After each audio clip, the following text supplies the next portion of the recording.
Escuchen atentamente los susurros del terror en la hora de lo macabro. Una experiencia auditiva que desafiará sus sentidos y perturbará su mente.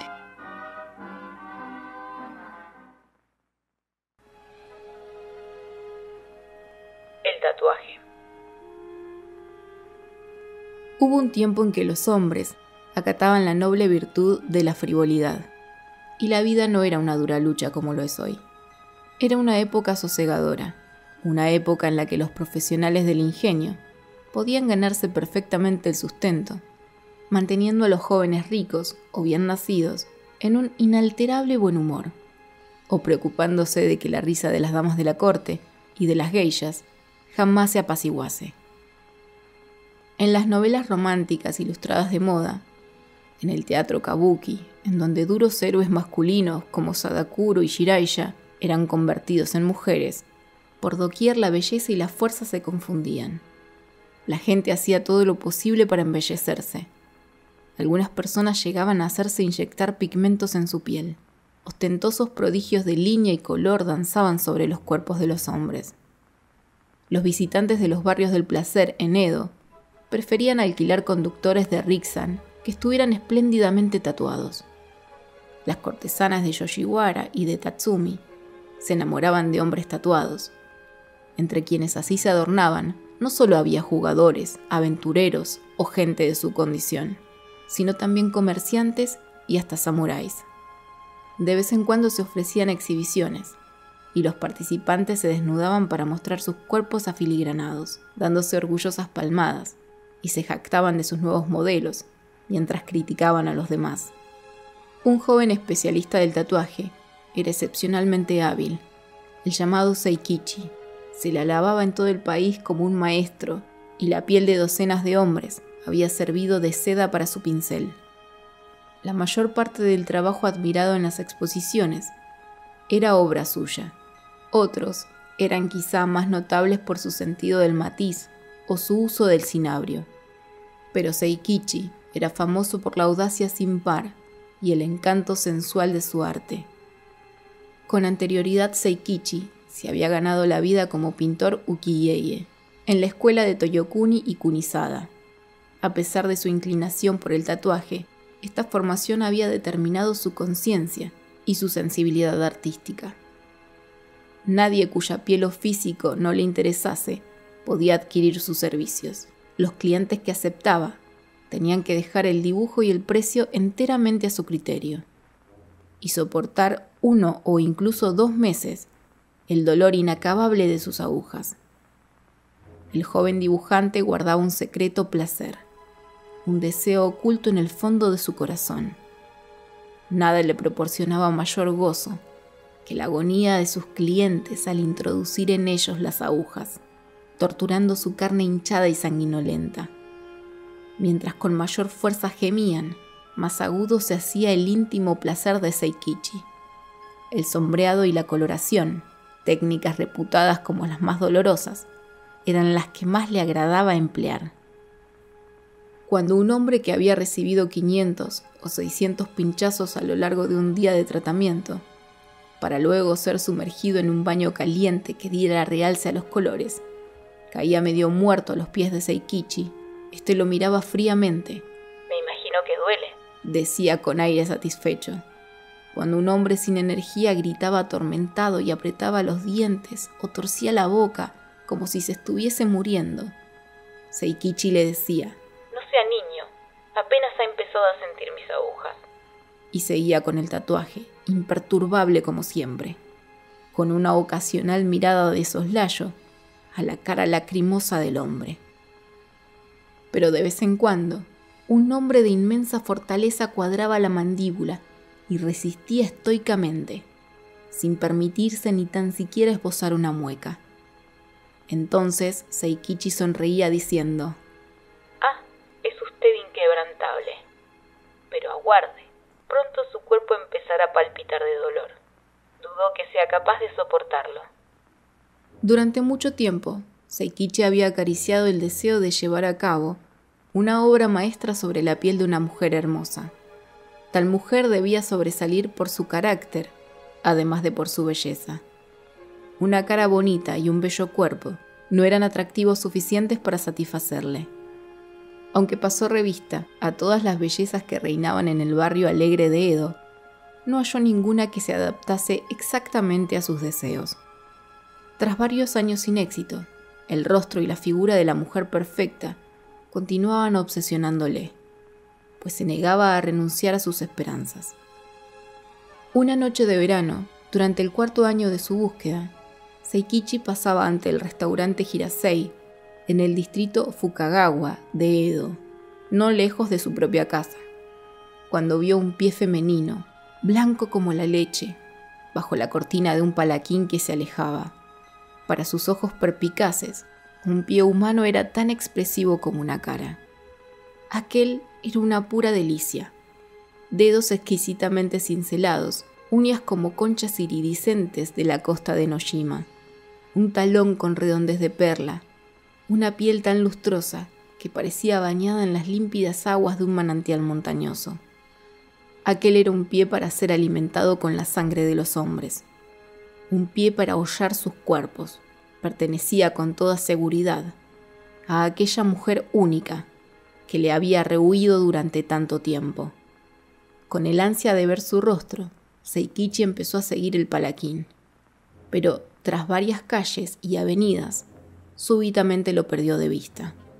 El deseo tanto tiempo contenido de Seikichi se convirtió en amor apasionado. Una mañana, al término de la siguiente primavera, se hallaba en la terraza de bambú de su casa de Kukagawa, contemplando un tiesto de lilas omoto, cuando oyó a alguien en la puerta del jardín. Por la esquina del muro inferior apareció una joven.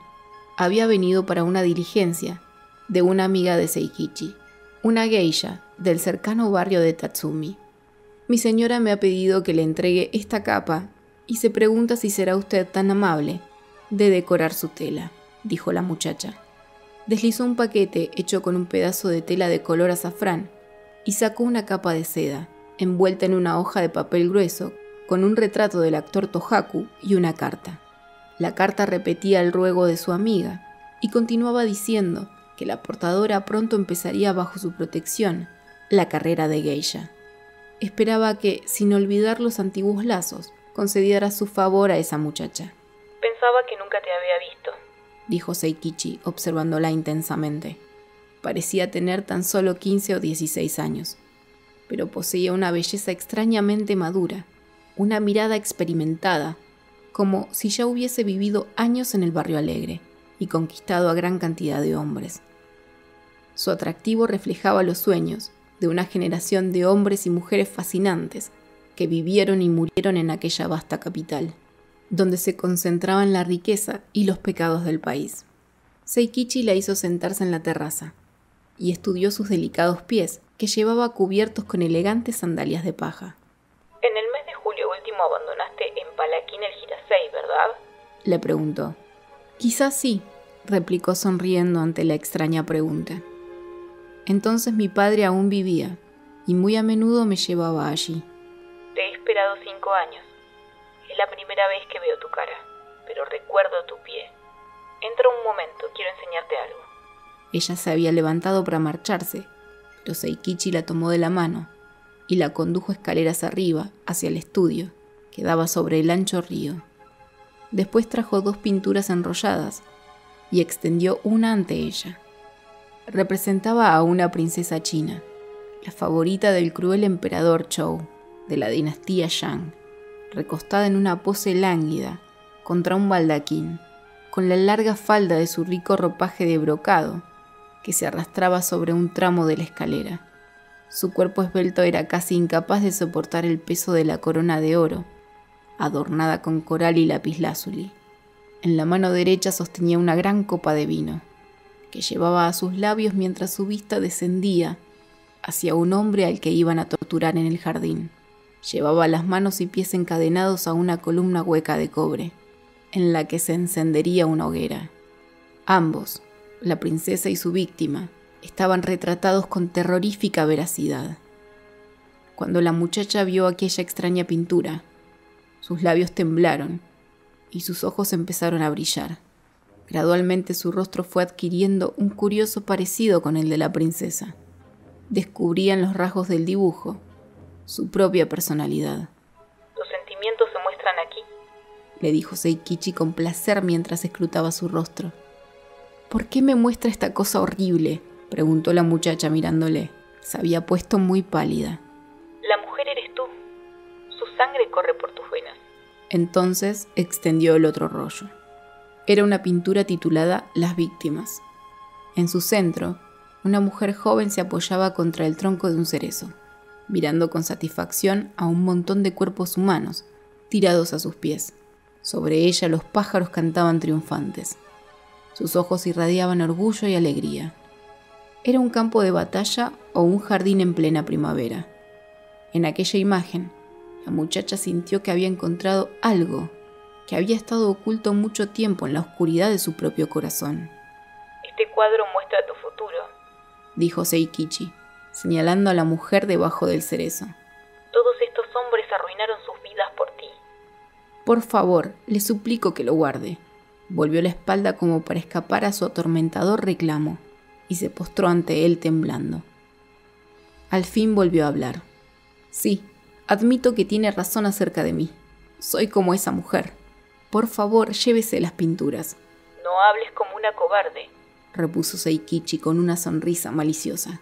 Míralos más de cerca. No serás escrupulosa mucho tiempo. Pero la muchacha se negó a alzar la cabeza. Aún postrada, la cara oculta entre las mangas, repetía una y otra vez que tenía miedo y que quería marcharse. No, tienes que quedarte. Te convertiré en una belleza, contestó el hombre acercándose a ella. Bajo su kimono llevaba un frasco de anestésico que le proporcionó un doctor holandés hacía algún tiempo. El sol de la mañana centellaba sobre el río, haciendo resplandecer el estudio. Los rayos reflejados en el agua dibujaban rizadas olas doradas entre los biombos corredizos de papel y sobre el rostro de la muchacha que se había dormido. Seikichi había cerrado las puertas y recogido los instrumentos de tatuaje, pero por un momento permaneció allí, solo, extasiado, saboreando plenamente su belleza misteriosa. Pensó que jamás se cansaría de contemplar aquella máscara serena, del mismo modo que los antiguos egipcios adornaron su magnífica tierra con pirámides y esfinges. Él estaba a punto de embellecer la piel pura de aquella muchacha. Levantó el pincel que tenía entre el pulgar y los dos últimos dedos de la mano izquierda y aplicó su extremo a la espalda de la muchacha. Con la aguja que sostenía en la mano derecha, empezó a trazar la incisión de un dibujo. Su espíritu se disolvía en la tinta negra que teñía la piel de la joven. Cada gota de cinabrio ryukyo, mezclada con el alcohol que introducía en ella, era una gota de su sangre vital. Veía en sus colores los matices de sus propias pasiones. Pronto llegó la tarde, y el tranquilo día de primavera tocó su fin. Pero ni Seikichi detuvo su labor, ni la muchacha salió de su sueño. Cuando un sirviente de la casa de las geishas fue a preguntar por ella, Seikichi le despidió diciendo que ya se había marchado. Horas más tarde, cuando la luna colgaba sobre las casas del otro lado del río, bañándolas con una claridad irreal, el tatuaje no había llegado a la mitad, y Seikichi trabajaba a la luz de una vela. Ni siquiera insertar una simple gota de color era tarea fácil. A cada movimiento de la aguja, Seikichi daba un profundo respiro, como si un puñal se clavase en su corazón. Poco a poco las marcas del tatuaje empezaron a tomar la forma de una enorme araña negra, y cuando el cielo de la noche empezó a iluminarse con la claridad de la aurora, aquella criatura sobrenatural y malévola había extendido sus 8 patas para abrazar la espalda entera de la muchacha. Los barcos subían y bajaban por el río, con un rumor de remos en la quietud de la aurora primaveral. Las tejas resplandecían a la luz del sol, y la niebla empezaba a desvanecerse sobre las velas blancas que se hinchaban con la brisa. Seikichi dejó su pincel por fin y contempló la araña tatuada. Aquella obra de arte había sido el esfuerzo supremo de su vida. Al darle término, su corazón ya no sentía las emociones. Las dos siluetas permanecieron inmóviles algún tiempo. Luego la voz baja y ronca de Seikichi resonó trémula en las paredes de la habitación. mi alma en este tatuaje. Hoy no existe ninguna mujer en Japón que pueda compararse contigo. Tus viejos temores han desaparecido. Todos los hombres serán tus víctimas. Como respuesta a estas palabras, un débil quejido salió de los labios de la muchacha. Lentamente empezó a recuperar el sentido. Con cada suspiro tembloroso, las patas de la araña se estiraban como si estuviesen vivas. Debes estar sufriendo. La araña te tiene entre sus garras. Al oír esto, ella abrió los ojos ligeramente con una mirada apagada que, poco a poco, fue adquiriendo brillo, como la luna mientras anochece, hasta que relució deslumbrante en su rostro. «Déjame ver el tatuaje», rogó hablando como en sueños, pero con un deje de autoridad en la voz. «Al darme tu alma debes haberme hecho muy bella». «Primero tienes que bañarte para que destaquen los colores», murmuró Seikichi con piedad. «Me temo que será doloroso, pero tienes que ser valiente». Por la belleza pudo resistirlo todo, y a pesar del dolor que le recorría todo el cuerpo sonrió. «¿Cómo apesta el agua? Déjame sola. Aguarda en el otro cuarto. No quiero que un hombre me vea sufrir así». Al salir del baño, demasiado débil para secarse por sí misma, la muchacha despreció la mano compasiva que Seikichi le tendía y se dejó caer al suelo, dolorida, gimiendo como en una pesadilla. Su cabello despeinado caía sobre su cara en salvaje confusión. Las blancas plantas de sus pies se reflejaban en un espejo a su espalda. Seikichi estaba admirado del cambio sufrido por la tímida y blanda muchachita del día anterior, pero hizo lo que se le pedía y fue a esperarla en su estudio. 1 hora más tarde volvió, cuidadosamente vestida, con el cabello húmedo colgando ligeramente ondulado sobre su espalda. Inclinándose sobre el barandal de la terraza, miró hacia el cielo ligeramente brumoso. Sus ojos brillaban, no quedaba en ellos ni el menor rastro del dolor. «Quisiera regalarte también estas pinturas», dijo Seikichi colocando los rollos ante ella. «Tómalos y márchate». «Todos mis antiguos temores se han esfumado. Tú eres mi primera víctima». Le dirigió una mirada brillante como una daga. Un canto de triunfo resonaba en sus oídos. «Déjame mirar el tatuaje por última vez», le pidió Seikichi. Silenciosamente la muchacha asintió e hizo que el kimono se deslizase sobre sus hombros. En aquel momento, su espalda maravillosamente tatuada captó un rayo de sol y la araña se enroscó envuelta en llamas.